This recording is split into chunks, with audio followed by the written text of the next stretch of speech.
Hello dear student, तो कैसे हैं आप लोग। तो आज हम लोग पढ़ने वाले हैं, क्या पढ़ने वाले हैं आज हम लोग पढ़ेंगे प्रश्नावली 3.5। इसमें जितने भी सवाल है उसको मैं आज आपके सामने हल करूंगा। बहुत ही इजी तरीका से आपको समझ में आने वाला है। तो आप अपना कॉपी पेन लेके तैयार हो जाए। और आपको पहला क्वेश्चन जो है ऊपर लिखा हुआ दिखाई दे रहा होगा, और मैं क्या कर रहा हूं, मैं इसे पढ़ रहा हूं। आप देखिए वो लिखा हुआ दिखाई दे रहा होगा आपको। निम्न रैखिक समीकरण के युग्म में से किसका एक अद्वितीय हल है। यानी किसका एक अद्वितीय हल बोले तो क्या है, एक हल है।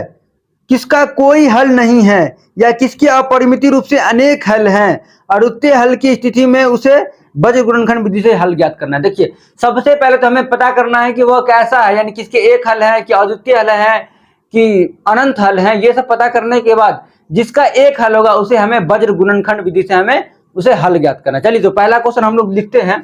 तो पहला जो हमारा क्वेश्चन है वो ये है कि x माइनस 3y बराबर -3 बराबर 0 दे रखा है, एंड 3x माइनस 9y -2 बराबर 0 है। तो सबसे पहले तो डियर स्टूडेंट हमें यह निकालना है कि इसे कितने हल होंगे। चलिए मैं निकालता हूं। देखिए उसके लिए हमें पहले a1/a2 निकालना होगा। तो यहां से अगर a1/a2 निकालिएगा तो क्या हो जाएगा 1/3, क्योंकि इसका भी कोएफिशिएंट कितना है 1, इसका भी कोएफिशिएंट कितना है 3। फिर उस तरह निकालना होगा फिर b1/b2। तो ये क्या हो जाएगा -3 अपॉन में -9। तो काटेंगे तो कितना आएगा 1/3। अच्छा उसके बाद हमें निकालना होगा c1/c2। तो क्या हो जाएगा -3 बटा में -2। देखिए ये हमारा क्या हो गया, यहां से हमारा a1/a2 बराबर हो गए b1/b2 के, बट हमारा बराबर नहीं हुआ c1/c2 के। तो बताइए ये इसका कोई हल होगा नहीं, इसका कोई हल नहीं होगा, इसका कोई हल नहीं होगा, इसका कोई हल नहीं होगा। जब इसका कोई हल नहीं होगा तो इसको हमें क्या करना है, इसे हमें सॉल्व नहीं करना। ये हमारा पहला क्वेश्चन हो गया। अब मैं क्वेश्चन नंबर आपको 2 दिखा दे रहा हूं। 2 में क्या है, तो 2 हमारा कुछ इस प्रकार है।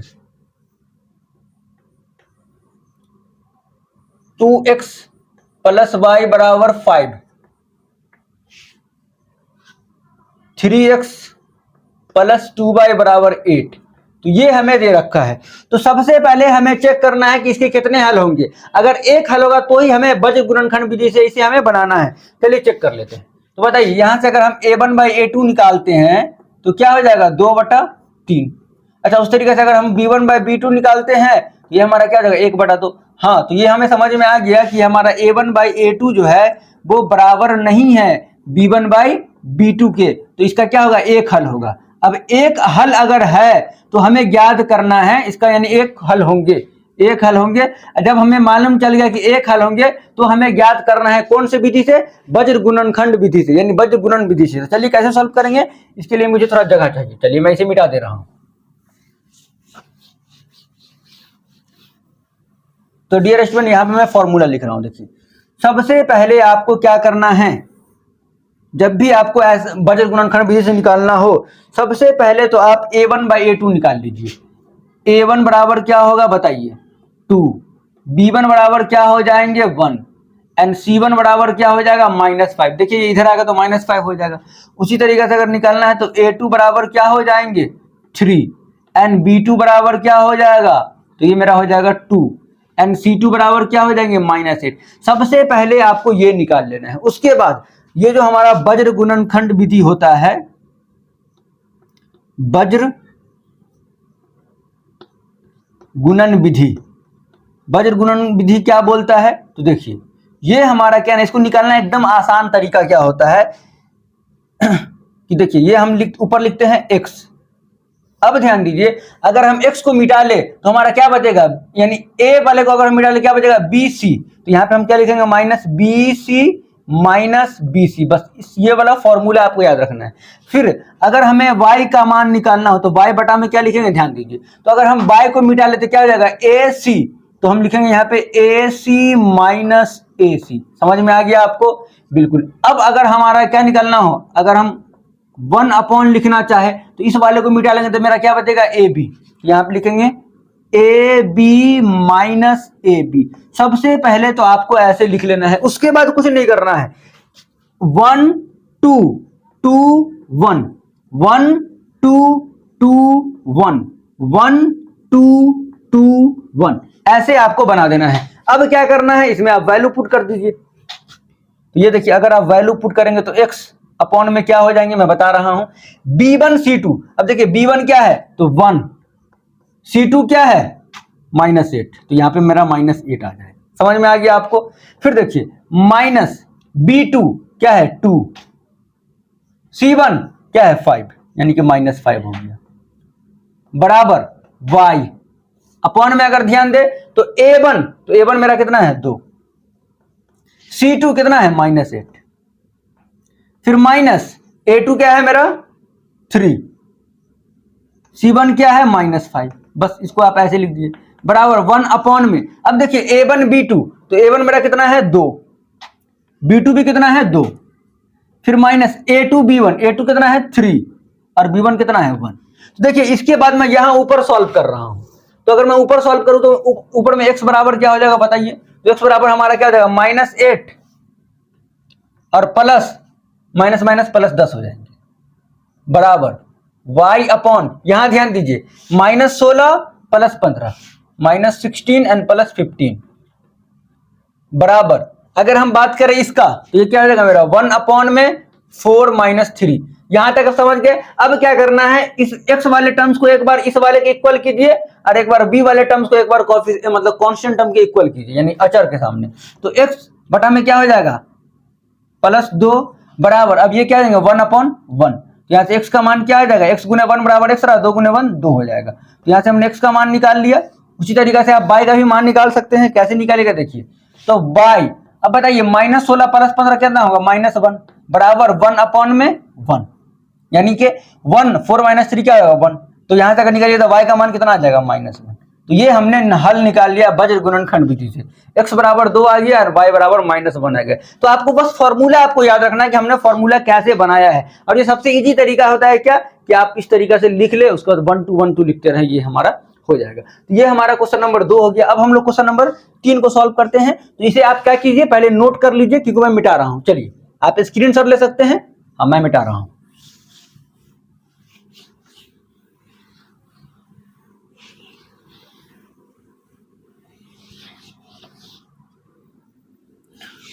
तो डियर स्टूडेंट, अगर हम बात करें अब क्वेश्चन नंबर 3 का, तो क्वेश्चन नंबर जो हमारा 3 है वो कुछ इस प्रकार है कि ए बी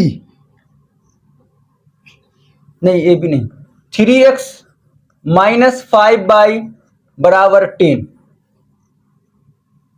नहीं 20 एंड 6x - 10y बराबर 40। डियर स्टूडेंट, ये हमारा पहला क्वेश्चन है। तो इसे हम लोग कैसे बनाएंगे, सबसे पहले तो हमें चेक करना है इसे कितने हल होंगे। अगर इसका एक हल होगा तो ही हमें क्या करना है, वज्र गुणनखंड विधि का हमें यूज करना है। चलिए निकाल लेते हैं। तो अब बताइए यहां से अगर हम a1/a2 निकाल लेते हैं, a1/a2, तो यहां से कितना होगा 3/6, कितना हो जाएगा 3/6, यानी काटेंगे तो कितना हो जाएगा 1/2। उसी तरीके से अगर हम निकाल लेते हैं c1/c2, तो हमारा यहां से कितना हो जाएगा -5 बटा में -10 कट जाएगा, तो कितना हो जाएगा 1/2। अगर हम निकाल सॉरी ये b1/b2 था, क्या था b1/b2। अगर अब हम निकाल ले c1/c2, तो मेरा कितना हो जाएगा 20/40, तो ये मेरा कटे कितना हो जाएगा 1/2। क्या तीनों बराबर आ रहा है, बिल्कुल a1/a2 बराबर हो रहा है b1/b2 के एंड बराबर आ रहा है c1/c2 के। तो इसके कितने हल होंगे, तो इसके अनंत हल होंगे, अनंत हल होंगे। अब देखिए अगर अनंत हल होंगे तो इसे हमें और हल नहीं ज्ञात करना है। मतलब हम लोग वज्र गुणनखंड हो या विलोपन विधि हो या प्रतिस्थापन विधि हो, उसका हल हम लोग तभी निकालते हैं जब उसका केवल एक हल होता है। समझ में आ गया ना। इसके अनंत हल तो ये भी हम नहीं निकाल सकते, मतलब वज्र गुणनखंड विधि का इस्तेमाल हम लोग यहाँ भी नहीं करेंगे, क्योंकि क्वेश्चन में क्या बोला है, जब तक हमारा ग्राफ क्या है संपाती, देखिए बोला है इसमें जब तक एक हल नहीं हो तब तक हमको वज्र गुणनखंड विधि का इस्तेमाल नहीं करना है, वज्र गुणनखंड विधि का, वज्र गुणन विधि का। चलिए अब हम लोग देखते हैं इसका लास्ट क्वेश्चन जो क्वेश्चन नंबर 4 है। चलिए क्वेश्चन नंबर 4 में हमारा क्या दे रखा है, तो ये हमारा कुछ इस प्रकार है कि x - 3y - 7 बराबर है 0। And 3x minus 3y minus 15 बराबर है 0। तो ये हमें समझना है कि इसको हम लोग कैसे सॉल्व करेंगे। तो सबसे पहले हम लोग क्या करेंगे, चेक करेंगे इसे कितने हल है। तो चेक कैसे करते हैं डियर स्टूडेंट, निकालिए यहाँ से a1 बाई a2 कितना हो जाएगा 1/3। फिर निकालिए b1 बाई b2, तो यहाँ से -3 और आ जाएंगे -3, तो ये हमारा क्या आ गया 1। अब यहाँ पे आप समझ रहे हैं कि a1 बाई a2 जो है वो बराबर नहीं है b1 बाई b2 के। जब ऐसा होगा इसका मतलब क्या है, ये इसके एक हल होंगे। क्या होंगे, एक हल होंगे। जब एक हल होगा तो हमें वज्र गुणन विधि का इस्तेमाल करना है, एक हल होंगे। अब एक हल हो गया ना डियर स्टूडेंट, अब हम क्या करेंगे, वज्र गुणन विधि का हमें इस्तेमाल करना होगा, तो कर लेते हैं। चलिए, तो इसे हमें पहले मिटा दे रहे हैं।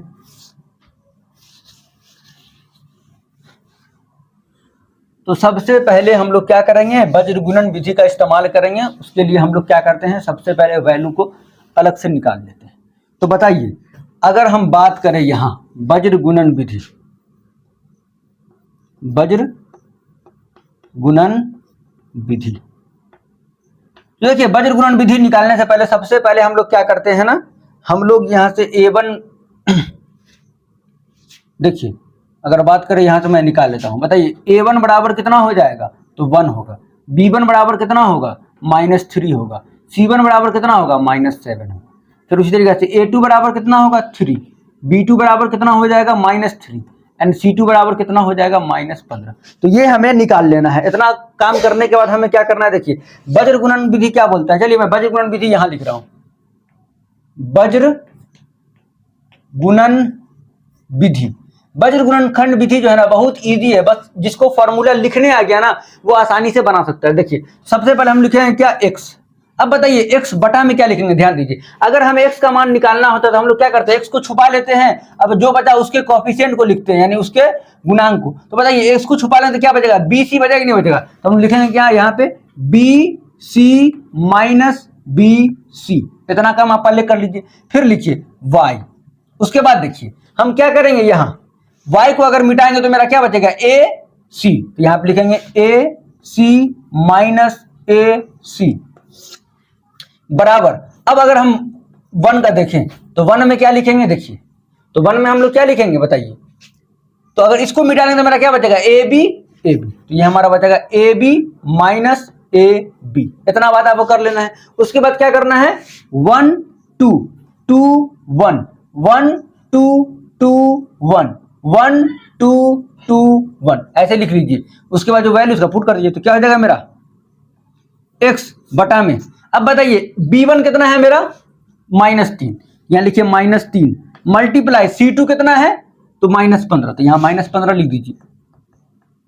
फिर माइनस b2 मेरा है कितना, तो -3 और c1 कितना है -7, ये हमारा हो गया।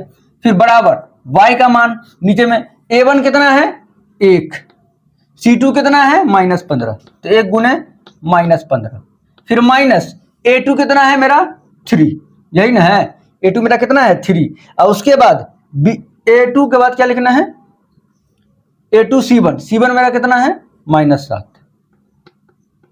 ये हो गया। मैं थोड़ा मिटा दे रहा हूं, देखिए इस तो आप समझ गए होंगे।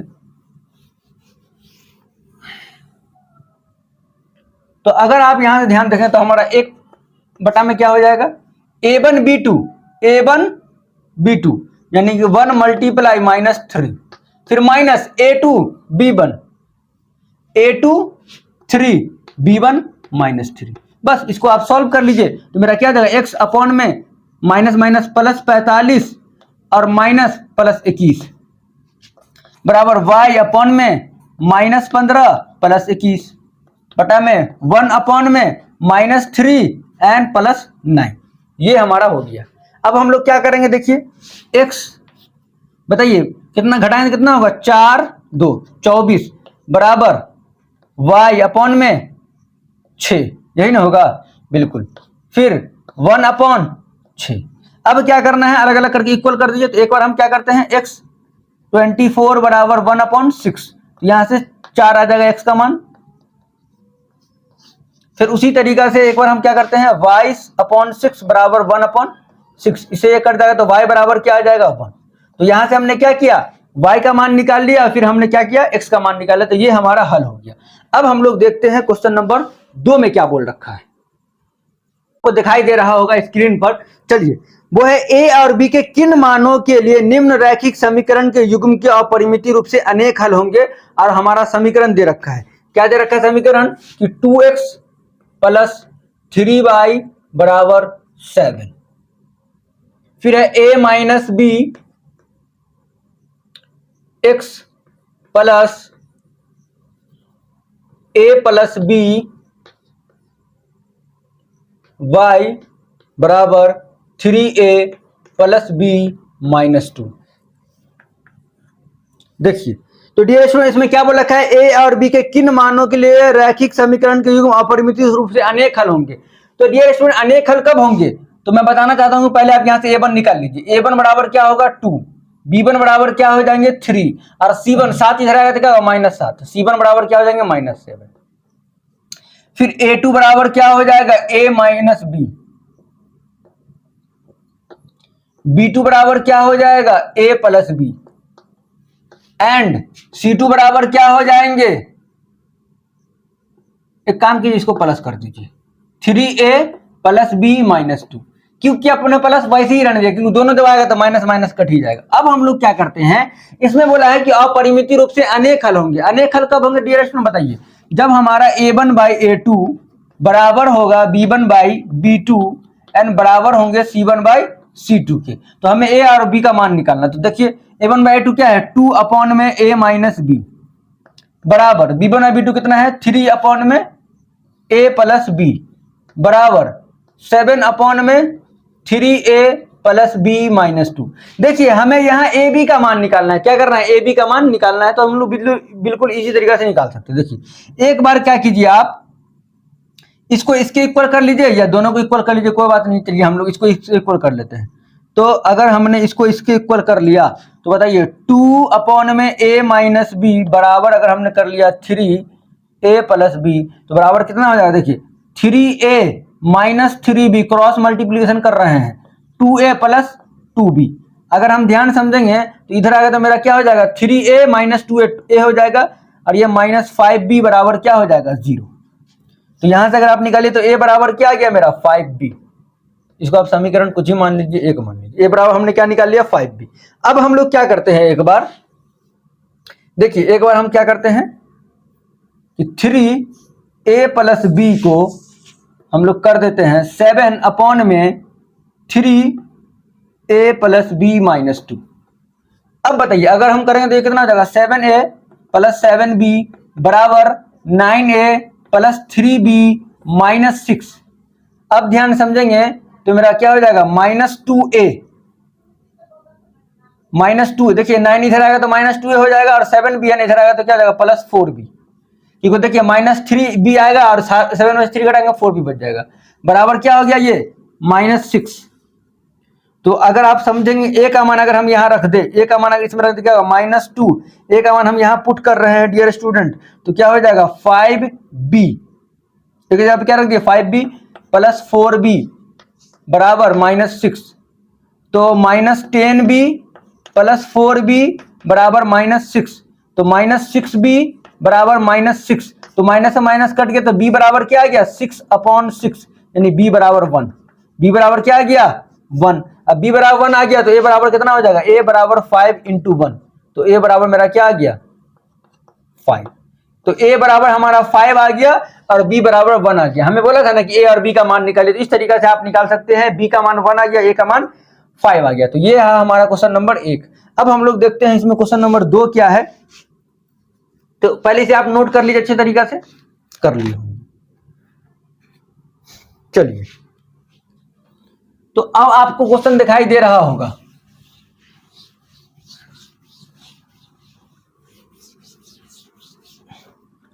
तो डियर स्टूडेंट आपको क्वेश्चन दिखाई दे रहा होगा, मैं एक बार पढ़ रहा हूं कि के किस मान के लिए निम्न रैखिक समीकरण युग्म का कोई हल नहीं है। मतलब क्या, के किस मान के लिए रैखिक समीकरण के युग्म का कोई हल नहीं है।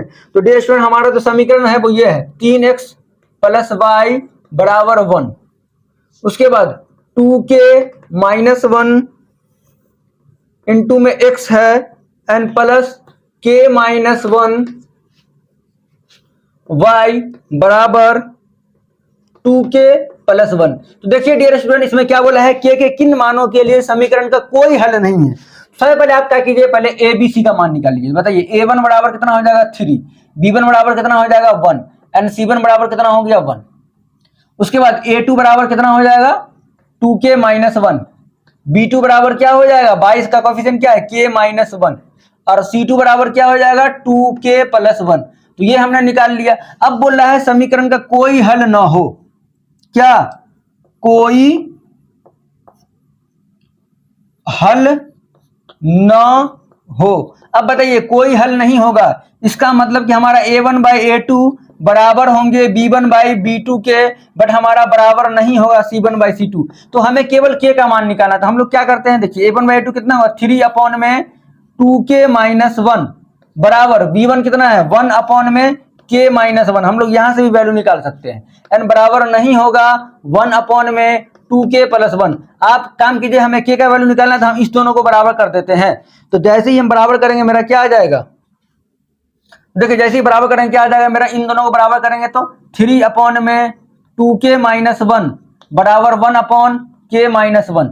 तो आप यहां मैं काम कर रहा हूं, देखिए तो क्रॉस मल्टीप्लीकेशन कीजिए इसको इसको इससे इससे, तो कितना आ जाएगा 3k माइनस 3 बराबर हो जाएंगे 2k माइनस 1। तो 3k इधर आएगा तो ये माइनस 2k बराबर माइनस 1 और इधर जाएगा तो प्लस 3 हो गया। एंड k बराबर क्या हो जाएगा माइनस 3 प्लस 3 क्या हो जाएंगे 2। तो k का मान क्या आ गया 2, यानी k का मान अगर 2 होगा तो इस समीकरण के कोई भी हल नहीं होंगे, आप चेक भी कर सकते हैं। तो ये रहा हमारा क्वेश्चन नंबर 2 कंप्लीट हो गया। अब हम लोग बनाते हैं क्वेश्चन नंबर 3 को। तो देखिए डियर स्टूडेंट, क्वेश्चन नंबर 3 जो है, पहले इसे मैं मिटा दे रहा हूं।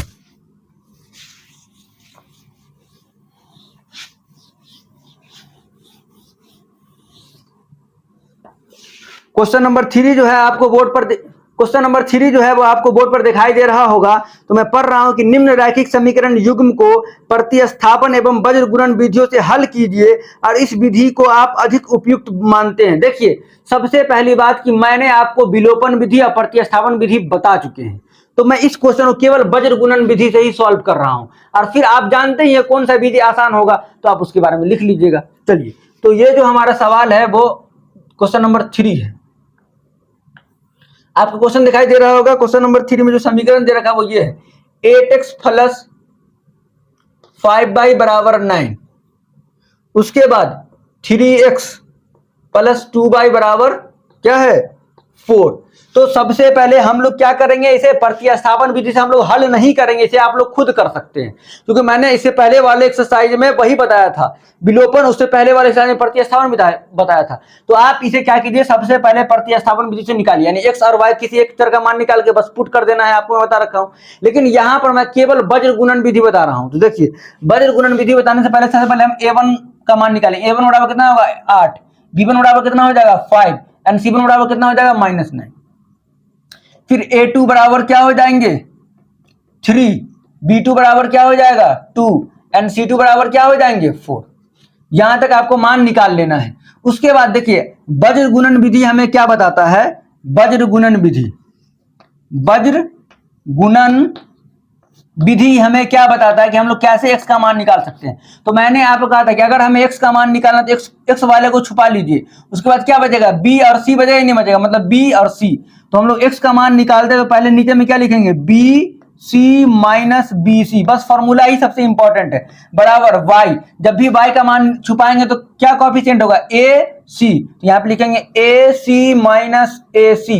उसके बाद अगर हम कांस्टेंट टर्म यानी अचर का मान निकालेंगे 1 अपॉन, तो ये छुप जाएगा, तो केवल क्या बचेगा a b, तो मेरा क्या हो जाएगा a b minus a b। इतना कर देना है। उसके बाद आपको क्या करना है डियर स्टूडेंट, केवल लिख दीजिए 1 2 2 1 1 2 2 1 1 2 2 1, इतना काम कर लीजिए। तो सबसे पहले अब हम लोग मान निकालना शुरू कर देते हैं। देखिए तो x अपॉन में b1 c2 कितना हो जाएगा, b1 कितना है 5, c2 कितना है 4। माइनस B2 कितना है 2 और C1 कितना है -9 बराबर y अपॉन में। अब बताइए A1 कितना है 8, बस केवल वैल्यू पुट करते रहिए। C2 कितना है -4 होगा, -4 माइनस A2 कितना है 3, C1 कितना है -9। ये आपको कर लेना है। फिर देखिए बराबर 1 अपॉन में, अब A1 कितना है बताइए 8, B2 कितना है 5 माइनस A2 कितना है 3 और B1 कितना है 5। यहां पे कितना होगा B2 कितना है मेरा 2 है। ये हमारा हो गया। अब मान निकाल दीजिए। देखिए अगर आप यहां से अगर मल्टीप्लाई कीजिए तो x अपॉन में क्या हो जाएगा 5 चौके 20 और माइनस माइनस प्लस 18। अरे भैया ये भी माइनस ही होगा, यहाँ पे -2 आ जाएगा। देखिए -20 और माइनस माइनस प्लस 18 क्या आ जाएंगे 18 माइनस 20 होगा ये तो -2 आएगा बराबर y अपॉन में। देखिए -32 और प्लस 27 कितना आ जाएगा -5 बराबर 1 अपॉन में 8 दूना 16 माइनस 15 1। अब क्या कीजिए एक एक करके इक्वल कर दीजिए। तो यहां से अगर आप इक्वल करेंगे तो x बटा में -2 बराबर क्या हो जाएगा 1 अपॉन में 1। तो x बराबर यहां से क्या आ गया -2।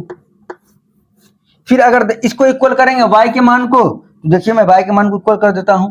तो y -5 बराबर 1 अपॉन 1, तो y बराबर यहां से क्या आ जाएगा -5। तो हमने मान निकाल लिया x का मान कितने होंगे 2 और y का मान कितने होंगे 5। तो ये है वज्र गुणन विधि। अब आप निकाल दीजिए इसका प्रतिस्थापन विधि, जो आपको इजी लगेगा उसके बारे में लिख लीजिएगा। और वज्र गुणन विधि सबसे आसान है, बस केवल आपको फॉर्मूला याद होना चाहिए। तो डियर स्टूडेंट इसे आप लोग नोट कर लीजिए। अब हम लोग क्वेश्चन नंबर 4 को सॉल्व करें। हाँ तो डियर स्टूडेंट देखिए मैं क्वेश्चन नंबर 4 पढ़ रहा हूं और आपको बोर्ड पर दिखाई दे रहा होगा। देखिए जो मैं पढ़ रहा हूं उसको आप ध्यान से समझिए। बोला कि निम्न समस्या में रैखिक समीकरण के युग्म बनाइए और उनके हल यदि उनका अस्तित्व हो तो बीजगणितीय विधि से हल क्या करें। मतलब हम लोग किसी भी विधि से सॉल्व कर सकते हैं, विलोपन विधि, प्रतिस्थापन विधि या वज्र गुणन विधि। तो लेकिन चलिए हम लोग जैसे देखते हैं कैसे सॉल्व करते हैं। सबसे पहले हमारा क्वेश्चन नंबर 1 जो है वो बोर्ड पर दिखाई दे रहा होगा, मैं पढ़ रहा हूं। एक छात्रावास के मासिक व्यय का एक भाग नियत है तथा शेष इस पर निर्भर करता है कि छात्रावास ने कितने दिन भोजन लिया। जब एक विद्यार्थी ए को जो 20 दिन भोजन करता है तो 1000 रुपया छात्रावास के व्यय के लिए अदा करने पड़ते हैं। जबकि एक विद्यार्थी बी को जो 26 दिन भोजन करता है तो छात्रावास के व्यय के लिए 1180 रुपया अदा करने पड़ते हैं। तो नियत व्यय एवं प्रतिदिन के भोजन का मूल्य ज्ञात करिए। तो सबसे पहले हमें क्या मान लेना है नियत व्यय। माना कि नियत व्यय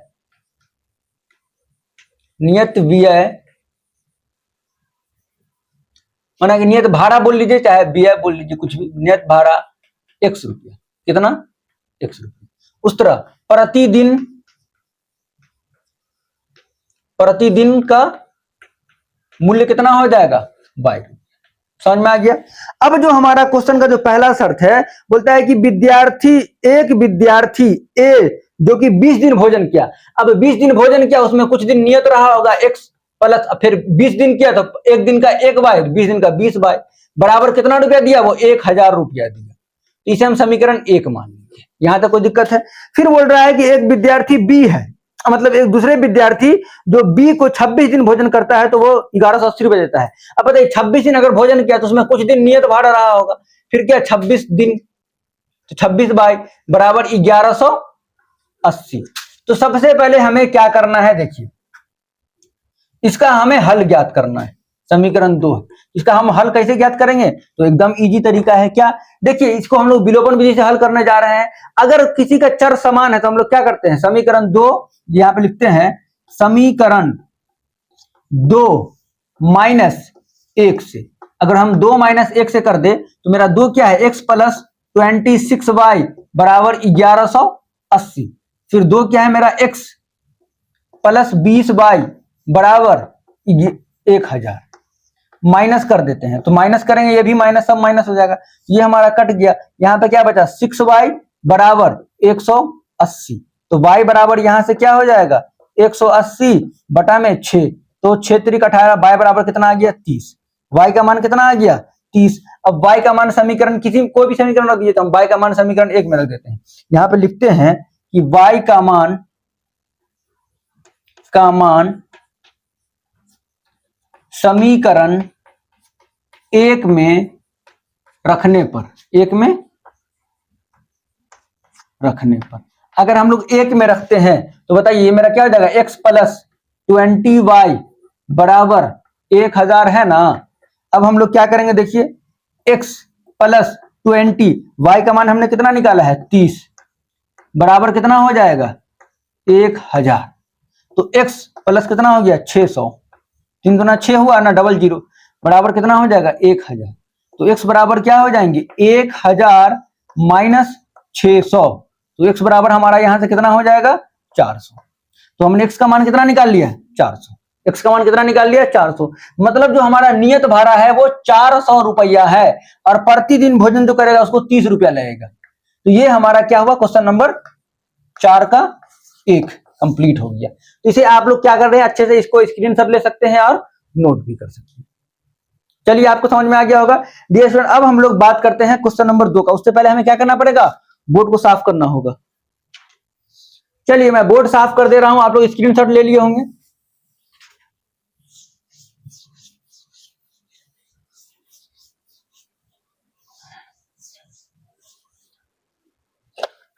तो डियर स्टूडेंट, मैं क्वेश्चन नंबर 2 पढ़ रहा हूं। क्या पढ़ रहा हूं, 4 का 2 पढ़ रहा हूं। हाँ चला गया। चलिए 4 का मैं 2 पढ़ रहा हूं और आपको स्क्रीन पर दिखाई दे रहा होगा कि एक भिन्न 1/3 हो जाती है जब उसके अंश से 1 घटाया जाता है, और वह 1/4 हो जाती है जब हर में 8 जोड़ दिया जाता है, तो वह भिन्न ज्ञात कीजिए। तो सबसे पहले डियर स्टूडेंट आपको क्वेश्चन दिखाई दे रहा होगा, तो इसमें हम लोग सबसे पहले माना कि अंश बराबर x मान लेते हैं। अंश को हमने क्या मान लिया x, एंड हर को हम क्या मान लेते हैं y। तो भिन्न हमारा क्या हो जाएगा x बटा में y, ये हो गया। अब अगर हम प्रश्नानुसार बात करें तो प्रश्नानुसार क्या कहता है, बोलता है इसमें कि कोई भिन्न 1/3 हो जाती है, 1/3 हो जाती है जब उसके अंश से 1 घटा जाता है। तो अंश हमारा क्या है x, उसमें से 1 घटा दीजिए। y के बारे में कुछ नहीं बोला तो इसको हम एज इट इज रहने देंगे। अंश से 1 घटा जाता है तो 1/3 हो जाता है। तो अब हम लोग क्या कर रहे हैं, अगर क्रॉस मल्टीप्लिकेशन कीजिए तो कितना हो जाएगा 3x माइनस 3 बराबर y। तो क्या हो जाएगा 3x माइनस y बराबर 3। ये हमारा समीकरण क्या हो गया 1 हो गया। अब अगर हम बात करें इसका अगला प्रस्ताव क्या बोल रखा है, तो देखिए इसमें फिर बोल रखा है, आपको क्वेश्चन दिखाई दे रहा होगा कि वह 1/4 हो जाता है, 1/4 हो जाता है जब उसके हर में 8 जोड़ दिया था। मतलब हर में 8 जोड़ दिया था, तो अंश के बारे में कुछ बोला नहीं था, अंश को वैसे ही रहने देंगे। हर में हमने 8 जोड़ दिया तो कितना हो जाएगा 4x बराबर y प्लस 8। यहां से अगर निकालिएगा तो 4x माइनस y बराबर क्या हो जाएगा 8। समीकरण 2 हो गया। अब हम लोग देखिए यहां भी माइनस y है, यहां भी माइनस y है। जब दोनों बराबर है तो हम लोग क्या करेंगे, समीकरण यहां पे लिखते हैं समीकरण 2 माइनस 1 से। अगर 2 माइनस 1 की बात करें डियर स्टूडेंट, तो मैं आपको बताना चाहता हूं कि ये मेरा क्या हो जाएगा, 2 क्या है मेरा, 2 है मेरा 4x माइनस y बराबर 8। उसके बाद हमारा 1 क्या है 3x माइनस y बराबर 3। तो अब हम लोग क्या कर रहे हैं, हम लोग घटा रहे हैं। जैसे ही घटाएंगे तो ये तो हमारा माइनस हो गया, ये माइनस माइनस प्लस हो जाएगा और ये हमारा प्लस माइनस माइनस हो गया, ये खत्म हो गया। अब 4x में से 3x घटा कितना बचा, केवल x बचा। 8 में से 3 का कितना हो गया 5, यानी x का मान कितना आ गया 5। अब x का मान किसी भी समीकरण में रख दीजिए, तो x का मान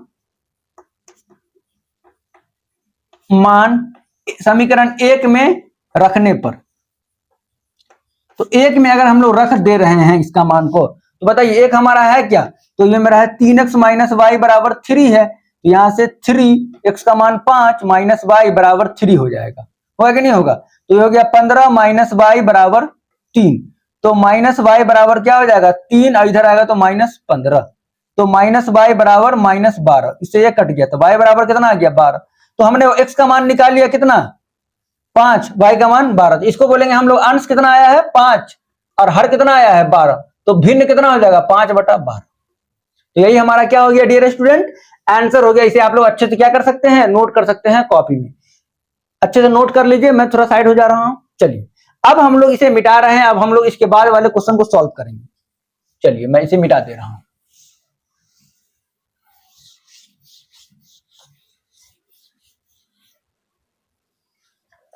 तो डियर स्टूडेंट, अब मैं क्वेश्चन नंबर 3 पढ़ रहा हूं और आपको दिखाई दे रहा होगा कि यश ने एक टेस्ट में 40 अंक अर्जित किए, जबकि उसे प्रत्येक सही उत्तर के लिए 3 अंक मिले तथा अशुद्ध उत्तर पर 1 अंक की कटौती की गई। यदि उसे सही उत्तर 4 अंक मिलते तथा अशुद्धि के लिए 2 अंक कटते तो यश ने 50 अंक अर्जित किया। तो टेस्ट में कुल प्रश्न कितने थे? चलिए हमें ज्ञात करना है कि प्रश्न कितने थे। चलिए सबसे पहले हम लोग माना, यहां पर लिखेंगे, आपको क्वेश्चन दिखाई दे रहा होगा, माना कि सही उत्तर, सही प्रश्न, देखिए माना कि सही प्रश्न कितना है? x, एंड यानी शुद्ध प्रश्न x हो गया सही करने पे, एंड गलत करने पर जो प्रश्न होंगे वो उसे हम लोग y मान लेते हैं। तो कुल प्रश्न कितने हो जाएंगे डियर स्टूडेंट? तो कुल प्रश्न की बात करें, दोनों को जोड़ दीजिए, क्योंकि सही प्लस गलत प्रश्न तो दोनों मिलकर हो जाएंगे, तो ये हमारा x प्लस वाई हो गया। अब हम क्या करते हैं इसमें, देखिए सबसे पहले प्रश्नानुसार, यानी प्रश्न से अगर हम लोग बात करें डियर स्टूडेंट, तो बताइए इसमें बोला है कि 40 अंक अर्जित करते हैं। जब देखिए 40 अंक वो अर्जित करता है, कब अर्जित करता है?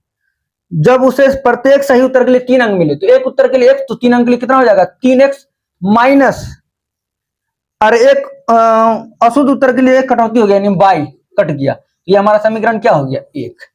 फिर बोल रखा है इसमें कि यदि उसे सही उत्तर के लिए 4 अंक मिलते, यानी 4x हो गया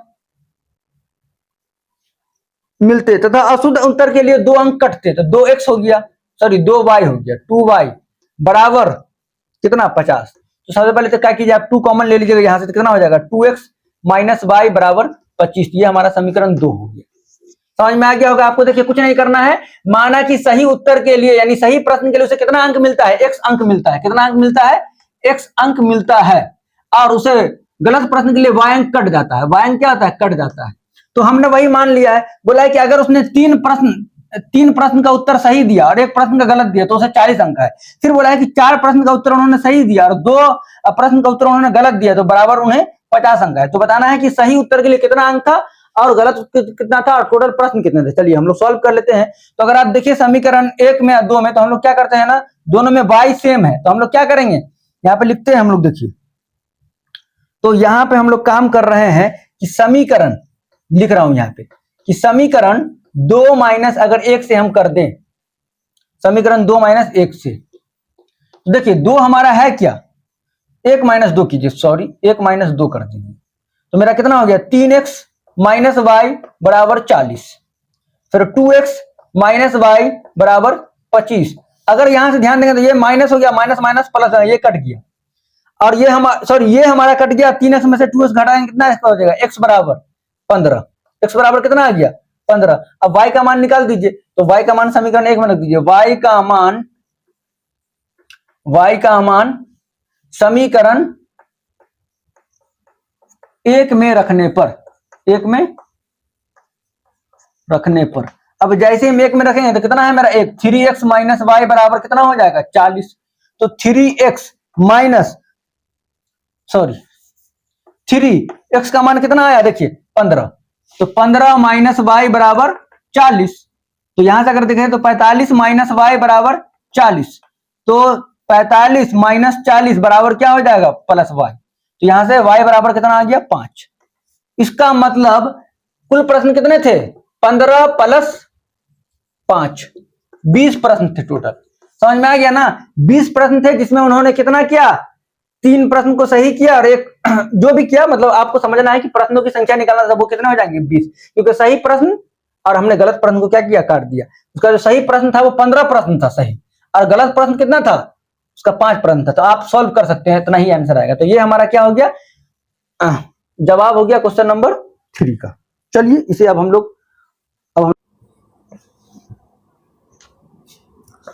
हाँ, तो डियर स्टूडेंट क्वेश्चन नंबर मैं 4 पढ़ रहा हूं और आपको दिखाई दे रहा होगा कि एक राजमार्ग पर 2 स्थान ए और बी है, 100 किलोमीटर की दूरी पर है। एक कार ए से तथा दूसरी कार बी से एक ही समय चलना प्रारंभ करती है। यदि ये कारें भिन्न भिन्न चालों से एक ही दिशा में चलती है तो वे 5 घंटा के पश्चात मिलती है। यदि वे विपरीत दिशा में चलती है तो 1 घंटा के पश्चात मिलती है। दोनों कारों की चाल ज्ञात करना है। देखिए सबसे पहले हम लोग क्या मान लेंगे इसमें, माना देखिए दो कार है तो उसमें एक तो फास्ट चलेगा, एक क्या करेगा, स्लो चलेगा। तो माना तेज चलने वाली कार की चाल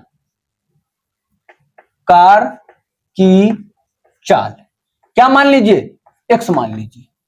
फिर उस तरीका से स्लो यानी कि धीरे चलने वाली को हमने y मान लिया। अच्छा आप ये बताइए, अगर हम लोग एक ही डायरेक्शन में जाएंगे रिलेटिव स्पीड क्या होगा, यानी अगर हम लोग एक ही चाल में चलते हैं, मेरा एक ही दिशा रहेगा, तो उसमें अगर हम लोग देखते हैं, लिखते हैं यहां पे हम लोग, अगर दिशा सेम रहेगा, मतलब हम लोग का दिशा क्या रहेगा, सेम रहेगा, तो हम लोग क्या करेंगे, तो हमारा जो स्पीड होगा वो क्या हो जाएगा, x माइनस वाई हो जाएंगे। समझ में आ गया ना। लेकिन अगर हमारा दिशा विपरीत रहा, दिशा अगर हमारा विपरीत है, तो हमारा रिलेटिव स्पीड चाल क्या हो जाएगा, ये मेरा हो जाएगा x प्लस वाई। ध्यान रखिए, जब हम लोग एक समान दिशा में जाएंगे तो अगर दिशा विपरीत रहेगा तो वो हमारा क्या हो जाएगा, जुड़ जाएगा। लेकिन अगर हमारा दिशा समान है, एक ही डायरेक्शन में जा रहे हैं, जैसे बोले है ना कि ये राजमार्ग है, देखिए एक ए है और ये एक मान लीजिए कि बी है और 100 किलोमीटर दूरी है। अगर ए भी इधर जाए और बी भी इधर जाए तो जब भी हमारा एक ही डायरेक्शन में जाएगा तो हमारा स्पीड क्या हो जाएगा, घट जाएगा। लेकिन अगर ये इधर जा रहा है और ये इधर जा रहा है तो हमारा चाल जो होगा दोनों को जोड़ देंगे। समझ में आ गया। अब अच्छा ये बताइए, हम लोग जानते हैं कि चाल बराबर जो होता है वो दूरी बटा में क्या होता है, समय, यही ना होता है। तो यहां से अगर हम दूरी निकाल ले तो दूरी बराबर क्या हो जाएगा, चाल गुने समय। इतना बात आप लोग जानते होंगे। अब हम क्या कर रहे हैं, क्वेश्चन को एक बार मैं फिर से आपको पढ़ के सुना दे रहा हूं। देखिए, दो राजमार्ग पर दो स्थान ए और बी है। 100 किलोमीटर की दूरी पर एक कार ए से तथा दूसरी कार बी से एक ही समय चलना प्रारंभ करते हैं। देखिए, एक कार ए से तथा दूसरी कार बी से एक ही समय चलना प्रारंभ करते हैं। यदि ये कार भिन्न भिन्न चालों से एक ही दिशा में चलते हैं। अब बताइए, अगर हमारा एक ही दिशा में चलेगा तो हमारा दूरी कितना है, 100 मीटर, 100 किलोमीटर दूरी है। चाल हमारा क्या हो जाएगा, x माइनस वाई। अच्छा, तो कितना समय हमें लगता है, तो हमें 5 घंटे लगते हैं। तो देखिए, तो यहां से अगर आप निकालिएगा, देखिए x माइनस वाई को हम इधर ले आए हैं तो बराबर क्या हो जाएगा, ये 5 हो गया बराबर 100 हो गया। तो x माइनस वाई बराबर यहां से कितना हो जाएगा, 100 बटा में 5। तो यहां से हम निकाल लेंगे कि x माइनस वाई बराबर हमारा कितना आ गया, 20। इसको हम समीकरण 1 मान लेते हैं। इतना बात आपको समझ में आ गया होगा। फिर देखिए, प्रश्न का दूसरा शर्त क्या है, बोल रहा है कि यदि वे विपरीत दिशा में चलते हैं, तो विपरीत दिशा में चलेंगे तो चाल बराबर क्या होता है कि चाल हमारा क्या रहेगा, x प्लस वाई, विपरीत दिशा में चलेगा तो। उसके बाद चाल गुने समय कितना बोल रहा है, 1 घंटा, तो यहां पे हम गुने 1 घंटा लिख देते हैं, बराबर दूरी कितना है, 100 किलोमीटर। तो यहां से x प्लस वाई बराबर हमारा कितना आ गया, 100 किलोमीटर। समीकरण 2 मान लीजिए। अब क्या कीजिए, आप समीकरण को हल ज्ञात कर लीजिए और निकाल सकते हैं कौन तेज कार है कौन धीरे चल रहा है। तो हम क्या करते हैं, दोनों समीकरण को जोड़ देते हैं। तो यहां देखिए, x माइनस वाई बराबर कितना हो गया, 20। दोनों को जोड़ दीजिए, समीकरण 1 को और 2 को जोड़ेंगे तो ये कट जाएगा। तो ये कितना हो गया, 2x बराबर 120। तो यहां से x बराबर कितना आ जाएगा, 120 बटा में 2, बोले तो x बराबर 60। x बराबर कितना आ गया, 60। यानी कि जो पहला वाला गाड़ी था इसका स्पीड कितना है, 60 किलोमीटर पर आवर। उसके बाद अगर हम y का मान निकालना चाहते हैं, x का मान यहां रख दीजिए, तो 60 माइनस y बराबर कितना हो गया, 20। तो 60 माइनस 20 बराबर y, तो 40 बराबर कितना हो गया, y। यानी कि y का जो मान है वो कितना है, 40 किलोमीटर। मतलब जो पहला कार ए से चलता है वो 60 किलोमीटर प्रति की स्पीड से है, प्रति आवर के, और धीरे वाला जो है वो 40 किलोमीटर पर आवर की स्पीड से है। तो ये रहा हमारा क्वेश्चन नंबर 4। इसे आप लोग अच्छे से क्या कर लीजिए, नोट कर लीजिए। देखिए, अब जो हम लोग लास्ट क्वेश्चन पढ़ रहे हैं इसको हमें मिटाना होगा।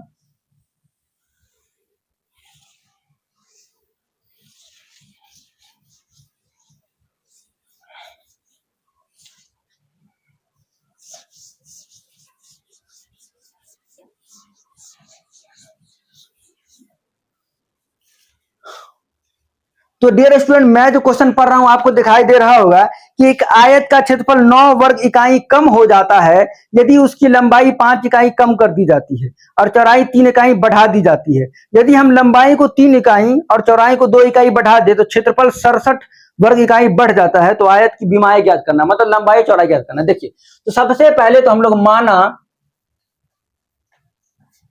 कि आयत की लंबाई क्या हो जाएगा, x किलोमीटर, x हो जाएगा, एंड चौड़ाई को हमने क्या मान लिया, y। अब बताइए, अगर कोई ये हमारा आयत है, ये हमारा x है और ये y है, तो क्षेत्रफल क्या होगा, x y होगा कि नहीं होगा, यानी x y क्षेत्रफल होगा कि नहीं होगा, बिल्कुल। तो यहां से अगर हम क्षेत्रफल निकाल दिए तो मेरा क्या होता है, लंबाई गुने चौड़ाई यानी कि x y।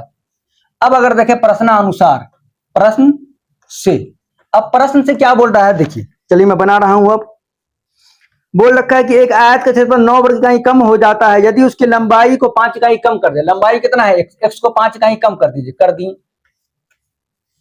फिर 5 इकाई कम कर दिया जाता है और चौड़ाई को 3 इकाई बढ़ा दिया जाता है। चौड़ाई कितना है, y प्लस 3। तो बोलता है कि क्षेत्रफल जो है हमारा x y उसमें से -9 कॉमन, ये कम हो जाते हैं। तो यहां से ध्यान दीजिए, इसको आप क्या कीजिए, मल्टीप्लाई कीजिए। तो ये मेरा क्या होगा, पहले इसको करेंगे, चलिए काम कीजिए, x y प्लस 3 ऐसे लिख दीजिए एंड -5 y प्लस 3 ऐसे लिख दीजिए, बराबर क्या है, x y -9। यहां से अगर आप ध्यान दिएगा तो x y plus 3x minus 5y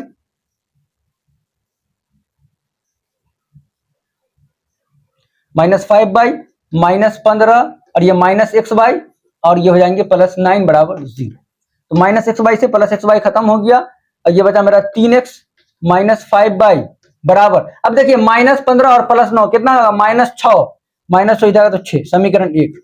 ये समीकरण हमने 1 मान लिया। इतना बात आपको समझ में आ गया होगा। अब देखिए, अब अगर प्रश्न का अगला मोड देखेंगे तो अगला मोड में क्या है मैं बता रहा हूं।